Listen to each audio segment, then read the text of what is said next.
उपलब्ध हो रहे हैं, हम वहां भेज रहे हैं। चलिए, जनक ध्रुव कोई व्यक्तिगत शिकायत अपना प्रश्न करें। ठीक हो गया आपका। माननीय अध्यक्ष महोदय, माननीय मंत्री जी से जानना चाहूँगा कि गरियाबंद जिला के विकासखंड देवभोग के अंतर्गत जो जानकारी मैंने चाहा था उसमें परिशिष्ट 1 में बताया गया है, लेकिन सामुदायिक केंद्र जो जानकारी चाहा गया तो निरंग बताया गया है, और उसमें देवभोग को पिछले 7 सालों से सिविल अस्पताल का दर्जा मिला हुआ, जबकि बजट में और सेटअप के अनुसार इस प्रकार के सिविल अस्पताल में किसी प्रकार की सुविधा नहीं है। प्रश्न करिए ना। सेटअप के अनुसार क्या स्वीकृति दी जाएगी, ये प्रश्न स्वीकृति दी जाएगी, यही पूछना है आपको। इसका जवाब दे दीजिए। आदरणीय अध्यक्ष महोदय, जवाब दे दीजिए। ठीक है, आदरणीय अध्यक्ष महोदय, दोबारा फिर पूछना। आप बैठ जाओ एक बार।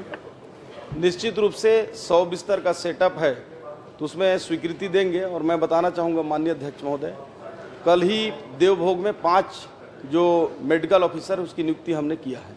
कल ही किया है जी। आपका प्रश्न का इतना असर हुआ कि 5 डॉक्टरों की नियुक्ति हो गई है। आप धन्यवाद दीजिए मंत्री जी। धन्यवाद माननीय मंत्री जी, अध्यक्ष जी। और कोई प्रश्न है तो बताइए। आदरणीय अध्यक्ष महोदय, मेरा दूसरा प्रश्न है, सुपेबेड़ा के ग्रामीणों के दर्द को किसी ने छुपाया जो किडनी से प्रभावित है। लगातार अभी तक 135 लोगों की मौत हो चुकी है और आज भी किडनी से पीड़ित है लोग। मैं चाहूँगा कि इस सुपेबेड़ा में जहाँ पे VIP दौरा के समय मुन्ना भाई MBBS फिल्म के तर्ज पर यहाँ पे एक सरकारी भवन के भीतर रखे सामानों को साज सज्जा करके यहाँ पे नियमित चलाने के सरकारी अस्पताल को नियमित चलाने का दिखावा कर दिया जाता है। चलिए बताइए।